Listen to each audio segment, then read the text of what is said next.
¿Qué tal están? Buenas noches. Entramos en una semana clave para la política autonómica y para hacer frente también a las consecuencias económicas de la guerra en Oriente Medio, que cada día, ya lo ven, da un bandazo diferente. El miércoles se reunirá Alfonso Fernández Mañueco, ganador de las elecciones en Castilla y León, con el candidato de Vox, Carlos Pollán, primer cara a cara tras los comicios, y el jueves el Congreso debatirá el plan de medidas del Gobierno para aliviar el impacto de la guerra en Irán, con el voto del PP aún en el aire hasta el último momento. Esta misma tarde han enviado una carta al ministro Bolaños para que se incluya la deflactación del IRPF y no cerrar centrales nucleares.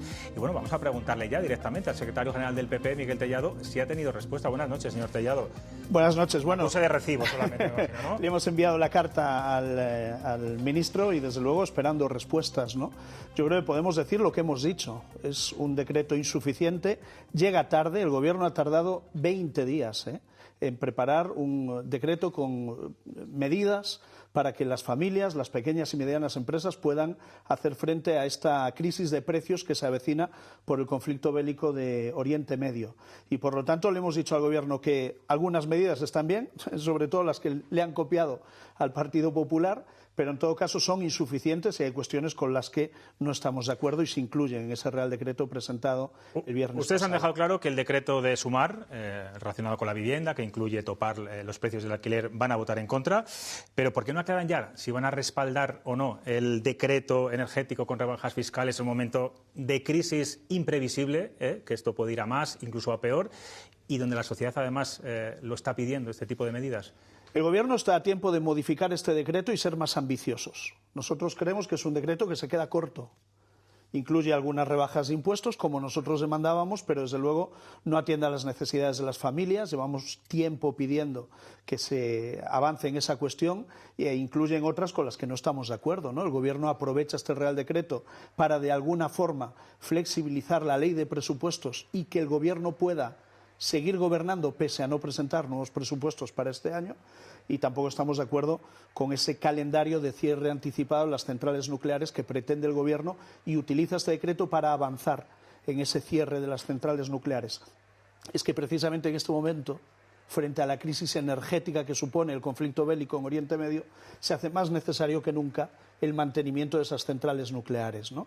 Este Gobierno camina en la senda equivocada y, desde luego, nosotros estamos en la obligación de decirle que estamos de acuerdo en algunas medidas, no en todas, y que en cualquier caso son insuficientes. Vamos a ver si finalmente los llevan a convalidación este jueves o esperan a plenos sucesivos, pero en cualquier caso el Gobierno está a tiempo de enmendarse, seguir escuchando al Partido Popular y avanzar en medidas que creemos que se van a quedar muy cortas. Pero yo entiendo que el Congreso, o sea, en el Congreso el jueves, si se lleva finalmente este decreto, son las medidas que ya conocemos, no habrá tiempo para incluir las suyas. Por eso yo le digo, ahora mismo, con lo que hay, 23 de marzo, lunes, a estas horas de la noche, ¿es un sí, es un no, es una abstención? El Real Decreto tiene una vigencia de un mes y hay un mes para convalidarlo. El Gobierno celebra mañana un Consejo de Ministros y por eso nos hemos dirigido al Gobierno en la tarde de hoy para pedirle que profundicen en más medidas. Creemos que las que incluye ese Real Decreto son insuficientes y que, desde luego, se va a sentir y a notar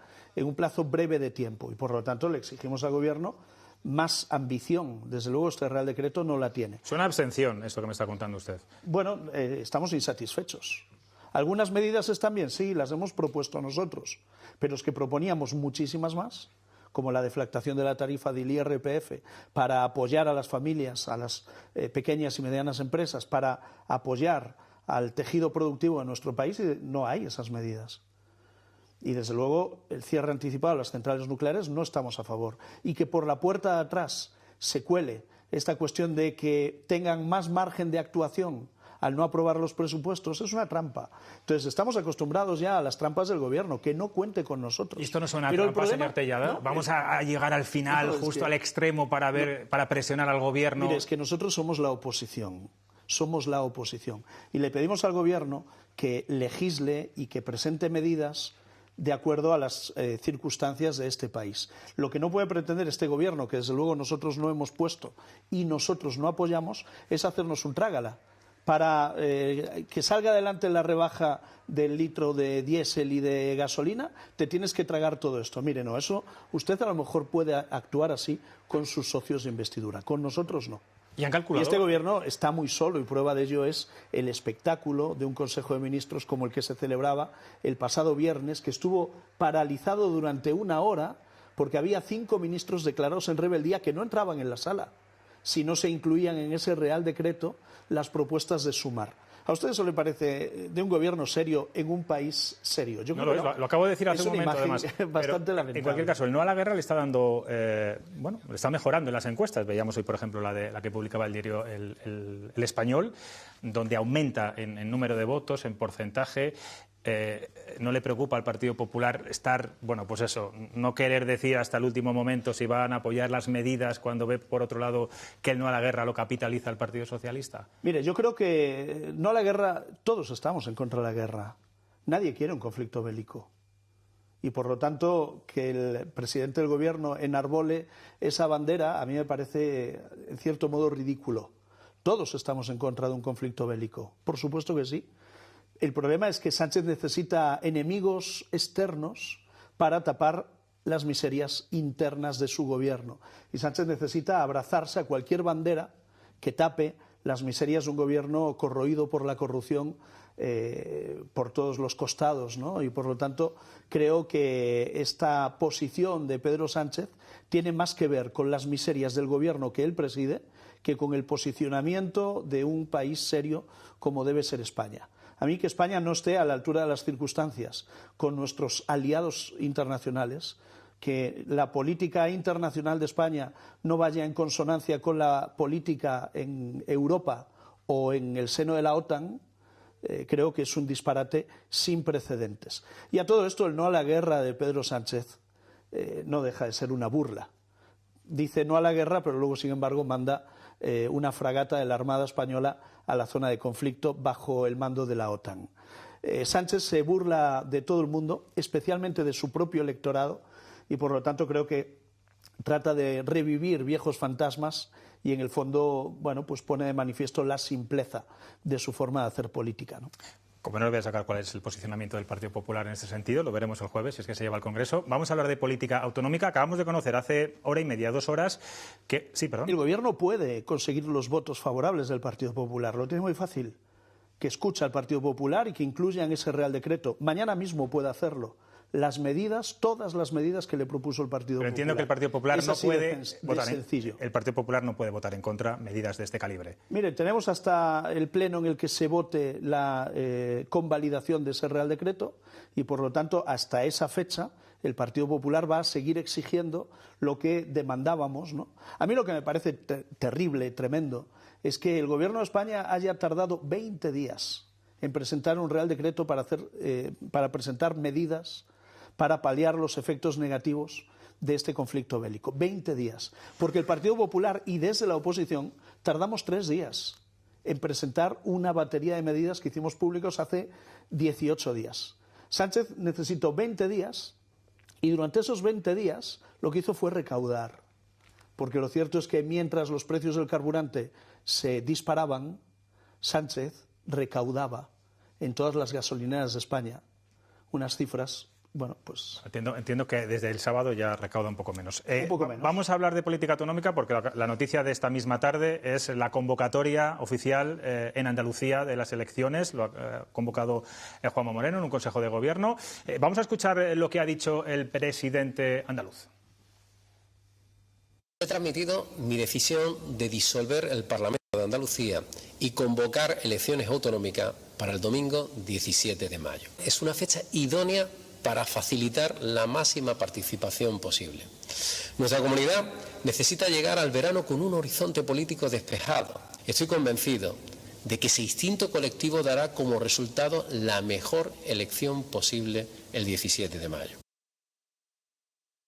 Señor Tellado, es idónea también políticamente. ¿Por qué se hace? ¿Por qué se convoca hoy? ¿Por qué esa fecha en concreto? Yo no sé si algo tiene que ver la crisis en la que está ahora mismo sumida Vox por los purgados, etcétera, o no tiene nada que ver. Hombre, absolutamente no. Es evidente que la disolución del Parlamento andaluz y la convocatoria de elecciones es una competencia exclusiva del presidente de la Junta, que adopta pensando en el interés general y en lo mejor para Andalucía, ¿no?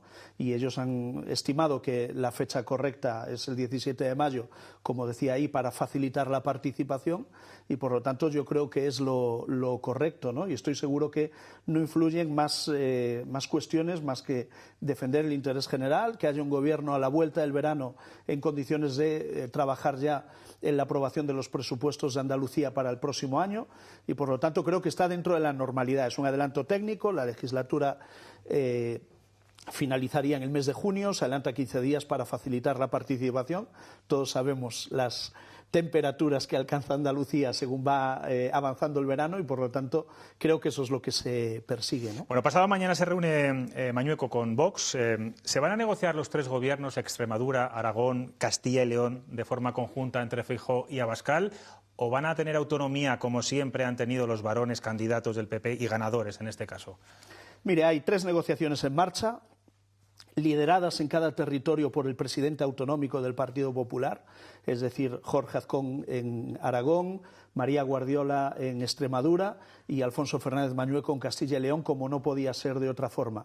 Y lo que hemos acordado con nuestros presidentes autonómicos es que la Dirección Nacional esté presente en todas esas negociaciones con 2 objetivos. La primera, que las negociaciones, las conversaciones y los pactos que salgan de ellas sean homogéneos, y en segundo lugar, garantizar la proporcionalidad de los acuerdos a los que se llegue, ¿no? Pero cada territorio es diferente, señor. Y cada territorio es diferente, y en las cuestiones de Castilla y León quien tomará las decisiones, como no podía ser de otra forma, es Alfonso Fernández Mañueco. Pero Vox también quiere hablar de cuestiones que afectan a lo nacional.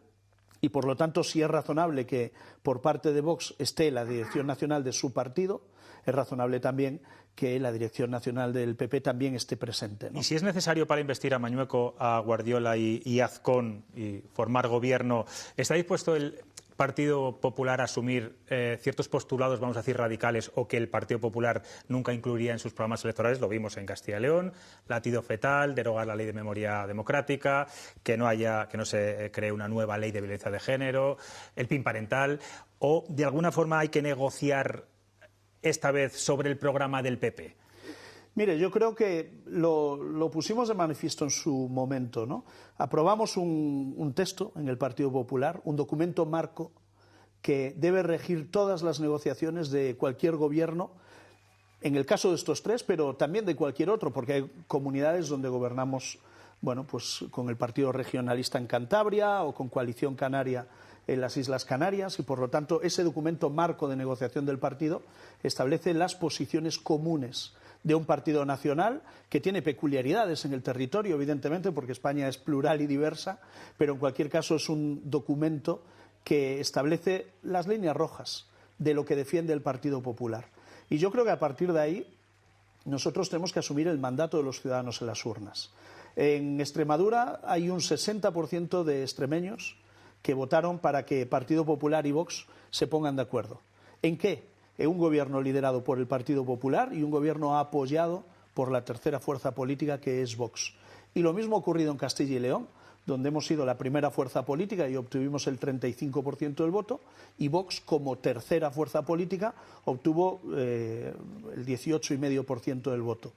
Y por lo tanto tenemos que asumir el mandato de los ciudadanos, que dicen: pónganse de acuerdo y denle a esta tierra un gobierno estable, un gobierno que tenga una hoja de ruta y garanticen la estabilidad durante los 4 años. ¿Usted cree, y le pregunto su opinión casi personal, secretario general del partido, me va a hablar como partido, pero también como Miguel Tellado, ¿cree que Vox quiere entrar en los gobiernos? Yo entiendo que Vox, hay un momento donde planteó que no, después planteó que sí, hay un momento donde estuvo en los gobiernos y luego se fue de los gobiernos, y ahora parece ser que Vox quiere estar en los gobiernos. Y por lo tanto nosotros, asumiendo el resultado de las urnas, que al final es lo que vale, el ciudadano es el que manda, y asumiendo el 35% que cosechamos en Castilla y León y el 18% de Vox, Tenemos la obligación de ponernos de acuerdo. Nadie entendería que no lo hiciésemos. Nosotros tenemos la obligación como primera fuerza política, como ganadores de las elecciones, y Vox como tercera fuerza política. Yo creo que va a haber acuerdos. En el caso de la presidencia de las Cortes de Castilla y León, el propio presidente en funciones, Alfonso Fernández Mañueco, ha dicho que quiere que sea para el Partido Popular. Vox la reclamará. Yo no sé si Génova es la que decide estos casos. Y, en cualquier caso, ¿qué aconsejaría al señor Mañueco, viendo que en Aragón y en Extremadura es del Partido Popular? Yo insisto, las negociaciones las lideran nuestros presidentes autonómicos y la Dirección Nacional está presente en las conversaciones para garantizar la homogeneidad y la proporcionalidad de dichos acuerdos. Y, por lo tanto, creo que es una decisión que le corresponde al presidente Mañueco. Mañueco y Feijóo coinciden en que con el Partido Socialista se puede dialogar, pero no se puede llegar a ningún pacto relacionado con la gobernabilidad. Yo no sé, señor Tellado, si en un momento tan delicado ahora mismo para Vox, con esa crisis interna, con esos purgados donde cada día las denuncias van a más y son casi peores, de alguna forma se han replanteado en algún momento abrir esa vía de posible negociación con la segunda fuerza más votada, que es el Partido Socialista. El Partido Socialista ya no existe. Hoy queda el sanchismo.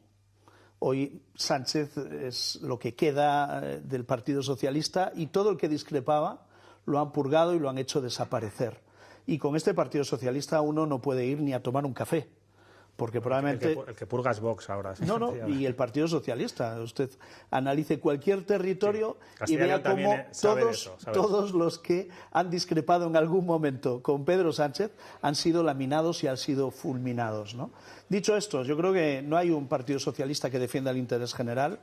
Hay un Partido Socialista que se ha convertido en una organización criminal, acorralado por casos de corrupción que atraviesan al Partido Socialista de norte a sur y de este a oeste, y nosotros con este Partido Socialista, en el que tenemos cero confianza, no tenemos nada con qué pactar. Ha dicho una organización criminal. Sí. El Partido Socialista se ha convertido, digo, porque son palabras mayores. Sí, en una organización criminal donde la corrupción acorrala a miembros muy destacados del partido y del gobierno. Oiga, es que se investiga a los dos secretarios de organización que ha tenido Pedro Sánchez en estos 8 años. Eso es muy gordo, ¿eh? Sí. Una organización delictiva que, pues todo parece indicar que está acorralada por la financiación ilegal. Y no estamos hablando de casos de hace 10 años, 20 años o 30 años. Estamos hablando de ahora, de en estos momentos, de lo que está sucediendo ahora en el Partido Socialista, ¿no? No estamos hablando de casos de hace no sé cuánto, no, de ahora, casos de corrupción que desde luego convierten al Partido Socialista en un activo tóxico de la política española. Yo creo que el Partido Socialista pues podrá regenerarse, pero será cuando Pedro Sánchez ya no sea el secretario general de esta organización política, ¿no? Y por lo tanto, con el Partido Socialista ni a la esquina. No tenemos nada que dialogar, nada que negociar, nada que pactar. Vox es un partido que comparte con el Partido Popular un espectro ideológico, el centro-derecha, y desde luego hay muchos temas en los que estamos de acuerdo. El PP tiene muchos más puntos de coincidencia con Vox que sin duda con el Partido Socialista. Eso no quiere decir que pensemos lo mismo sobre todas las cuestiones. Y ahora lo que toca es llegar a acuerdos de gobierno sin que el PP renuncie a lo que es y sin que Vox le imponga al PP lo que tiene que pensar. Somos la fuerza mayoritaria en todos los parlamentos autonómicos en los que se ha celebrado elecciones y creo que tenemos que ser capaces de llegar a acuerdos en todo aquello que nos une. Publicaba hoy el diario El Mundo que Feijóo ha pedido a la dirección del PP rebajar las críticas a Abascal. Ya sabe que el señor Abascal les acusa a ustedes de teledirigir a los purgados y esta crisis en la que están envuelta. ¿Debe moderar el tono el Partido Popular estos días precisamente porque se empieza a negociar y ya se está negociando en estas 3 comunidades autónomas? Mire, yo respeto profundamente a Vox y respeto profundamente a los votantes de Vox. Y por lo tanto, a mí no me toca entrometerme en las cuestiones internas de Vox, que son, como digo, internas y de Vox. Y por lo tanto, que nadie busque en otras fuerzas políticas explicaciones a lo que ocurre en Vox, porque desde luego en el PP no las van a encontrar. Dicho esto, yo creo que por responsabilidad política, con la gente que deposita su confianza en nosotros cada vez que se colocan urnas, yo creo que tenemos que generar el clima que facilite la capacidad de llegar a acuerdos. Y desde luego nuestra voluntad de llegar a acuerdos es total. Y la hemos expresado al día siguiente de la celebración de las elecciones en Extremadura, lo expresamos al día siguiente de las elecciones en Aragón y lo hemos vuelto a ratificar al día siguiente de las elecciones en Castilla y León. En campaña se dicen muchas cosas y es normal que el clima electoral lleve a determinadas polémicas. La realidad es que nosotros no podemos fallarle a la gente que espera que PP y Vox se pongan de acuerdo. ¿Y por qué? Pues porque está en juego el futuro de España. Hay mucha gente mirando a ver si el Partido Popular y Vox somos capaces de entendernos para gobernar en estas comunidades, porque ven en nosotros la solución a lo que está ocurriendo en España. Somos la alternativa a Pedro Sánchez. La alternativa a Pedro Sánchez es un gobierno liderado por el PP, por Alberto Núñez Feijóo y apoyado por Vox. Esa es la alternativa para echar a Sánchez si uno tiene en cuenta la aritmética electoral que está saliendo de cada territorio. O sea que se ha apoyado, por el Partido Popular, lo que no sabemos, si quieren entrar en el gobierno, si quieren hacer con apoyos puntuales desde fuera. Mañueco dice claramente estos días que él prefiere un gobierno solitario. Bueno, es que desde luego los gobiernos monocolor han garantizado siempre mayor estabilidad. En España siempre han sido gobiernos monocolor en nuestro país, salvo los dos de Pedro Sánchez, el primero con Podemos y el segundo con Sumar. Y la demostración de que un gobierno monocolor es mejor que un gobierno de coalición lo hemos visto el pasado viernes, cuando 5 ministros desafían a Pedro Sánchez y le retrasan la celebración de un Consejo de Ministros durante 1 hora. El Sánchez, que es tan valiente enfrentándose como un superhéroe a Trump o a Milei, al final le ha doblado el pulso Urtasun, Sira Rego y Yolanda Díaz. No me dirá que no es para un cómic. Vamos ya con la ronda de preguntas, que también quiero que le formulen cuestiones nuestros invitados. Carmelo. ¿Qué tal, señor? Nos ha saludado Carmelo Encinas, Elena Salamanca, Juan Fernando. Hola, ¿qué tal? Nos veía directamente al señor Tellado, perdonad. Nos dábamos por saludados.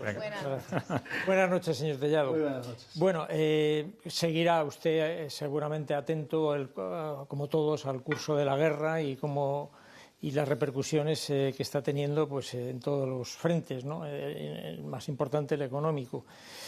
Yo le quería preguntar, bueno, me gustaría que nos aclarara, a ser posible taxativamente, si aprueban o no su partido el ataque de Israel y Estados Unidos a Irán y, bueno, si de alguna manera, a la vista de los acontecimientos, consideran que eso fue un acierto o ha sido un error. ¿Cuál es la posición clara del Partido Popular sobre...? Bueno, yo creo que la posición del Partido Popular la hemos expresado de forma reiterada. España tiene que estar en la Unión Europea y tiene que estar en la OTAN. Y esos son nuestros referentes. Y por lo tanto, cualquier posición que nos aleje de la posición común de los países de nuestro entorno, creo que es un error. Taxativamente es un error. A mí, que al presidente del Gobierno de España, que al presidente de nuestro país le felicite Irán, un régimen como el de Irán, creo que pone a nuestro país en el lado equivocado de la historia. Y creo que se equivoca Pedro Sánchez cuando quiere salvar su imagen nacional situándose contra Donald Trump como el líder de... Pero déjeme que le diga que esa no era mi pregunta. Sí, yo entiendo su pregunta. Mi pregunta es, ¿ustedes aprueban el ataque de Estados Unidos e Israel a Irán? ¿Lo aprueban? ¿Consideran que ha sido un acierto o que es un error? ¿O si es un error?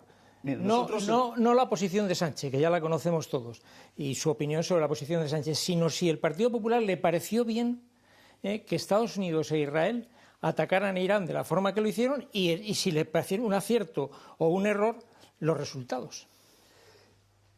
Irán es un régimen totalitario. Claro, sí, pero frente a eso se puede ignorarlo y mirar para otro lado o reconocer que ahí se vulneraban los derechos humanos de una forma sangrante y que Estados Unidos decide actuar. Y tú en ese contexto tienes que decidir en qué lado quieres estar. Y yo creo que mi país debe estar al lado de Estados Unidos y en el seno de la OTAN. ¿Cree usted? Y que cualquier Carmelo, es una pregunta por tertuliano. Simplemente me gustaría que me muy breve, la pregunta. es que se nos va el tiempo. No he contestado. O sea, ¿usted cree que la oposición iraní ha salido fortalecida después de este ataque? Yo creo que se abre un escenario donde Irán debe caminar hacia una transición democrática. Eso lo queremos todos. Bueno, todos, pero lo cierto es que el régimen de los talibanes, a quien ha aplaudido es a Pedro Sánchez. También España. Juan Fernández Miranda. Señor Tellado, buenas noches. Muy buenas noches. Yo me voy a venir a Andalucía, aquí a España, un poco más cerca. Porque el adelanto de las elecciones, adelanto técnico, pero por delante de lo previsto, estábamos todos hablando, incluso Juanma Moreno, a partir del 31 de mayo, tiene repercusiones a nivel nacional, tiene repercusiones sobre el Gobierno, y me gustaría que usted me dijera cuál es su valoración, porque la ministra de Hacienda será previsiblemente la candidata, por lo tanto es la garantía de que no va a haber presentación de presupuestos generales del Estado. Y luego también tiene repercusiones sobre el Partido Popular, porque vamos a entrar pronto en campaña y todavía seguimos en negociaciones con Vox en todos estos sitios, como bien hemos comentado en la entrevista. ¿Cree que puede algún tipo de retraso en las negociaciones en Castilla y León, en Aragón y en Extremadura acabar volviéndose en contra del PP en Andalucía? Bueno, yo creo que, puestos a vaticinar, creo que la señora Montero va a cosechar el peor resultado del Partido Socialista en Andalucía. Ella misma lo sabe, bastaba verle la cara en el pleno de la semana pasada y este miércoles tendremos la ocasión de ver su despedida, ¿no? Si algo hemos visto a lo largo de los últimos procesos electorales autonómicos es que los candidatos, cuanto más sanchistas, peor, más profundo es el varapalo electoral que reciben. Y creo que es lo que va a suceder aquí. La señora Montero deja al Gobierno de España con una hoja de servicios francamente lamentable. Ha demostrado ser una auténtica incompetente. La realidad es que en 8 años de gobierno solo ha habido 3 presupuestos generales y todos ellos en la legislatura anterior. En esta legislatura que comenzó en julio de 2023, desde julio de 2023 hasta hoy, no es que no se hayan aprobado unos solos presupuestos, es que ni siquiera los ha presentado, vulnerando un mandato constitucional previsto, y por lo tanto creo que la hoja de servicios es eso. Más allá de que la señora Montero ha estado muy cerca de todos los casos de corrupción que salpican a este gobierno. Unos como ministra de Hacienda y otros como número 3 del Partido Socialista Obrero Español. Y por lo tanto es una candidata que lleva y le acompaña una mochila con las sombras de duda de todos los casos de corrupción que acorralan a Pedro Sánchez. ¿Cuándo tiene que presentar la candidatura? ¿Cuándo tiene que dejar el escaño? Pues mañana el boletín oficial de la Junta de Andalucía publicará el decreto de convocatoria y creo que a partir de ahí son 10 días sí, para la formalización de candidaturas. Y creo que es ese momento en el que María Jesús Montero deberá oficializar su renuncia como vicepresidenta del Gobierno de España, aunque todo parece indicar que va a conservar el escaño en el Congreso de los Diputados, prueba de que muy segura de un resultado electoral digno no está. ¿Y va a perjudicar, como dice Juan Fernández Miranda, a las negociaciones en Castilla y León, por ejemplo? Vamos a ver, yo creo que las conversaciones no se deben ver alteradas. Los extremeños votaron un 21 de diciembre y estamos a un 23 de marzo. Creo que ha llegado el momento de resolver esta cuestión cuanto antes y darle gobiernos tanto a Extremadura, a Aragón como a Castilla y León. Y creo que el tiempo para hacerlo es este. ¿Usted es optimista en los 3 casos? Yo soy optimista. Creo que si somos capaces de anteponer el interés general, la defensa de darle a estas comunidades gobiernos estables, nos vamos a poner de acuerdo con facilidad. Y creo que es un ejercicio de responsabilidad que tanto el Partido Popular como Vox tenemos que hacer. Elena. Hay mucha gente ahí fuera mirándonos y tenemos que estar a la altura. Sin duda. Señor Tellado, me gustaría continuar un poco en la línea de Juan, de los territorios, ¿no? De esos gobiernos, que creo que es lo que más prisa le puede correr al Partido Popular, conformar gobiernos y empezar y continuar gobernando en esas comunidades autónomas. Como usted bien dice, hace 3 meses de las elecciones en Extremadura. Usted es el secretario general, entiendo que está muy encima de esas negociaciones. Sí me gustaría tantear, saber cuál de las 3 comunidades autónomas está más avanzada.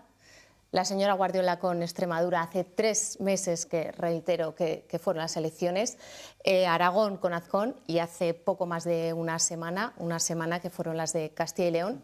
Tal vez estas últimas estén más claras. Sí que me gustaría tantear cada territorio en qué punto está o si se valora un momento justo para aprobar. Les decía que estaba muy cerca, pero hay unas elecciones en Andalucía en un mes. Bueno, en las conversaciones que hemos mantenido, ¿no?, con Vox acordamos bueno, pues cierta discreción sobre las conversaciones para facilitar los acuerdos, ¿no?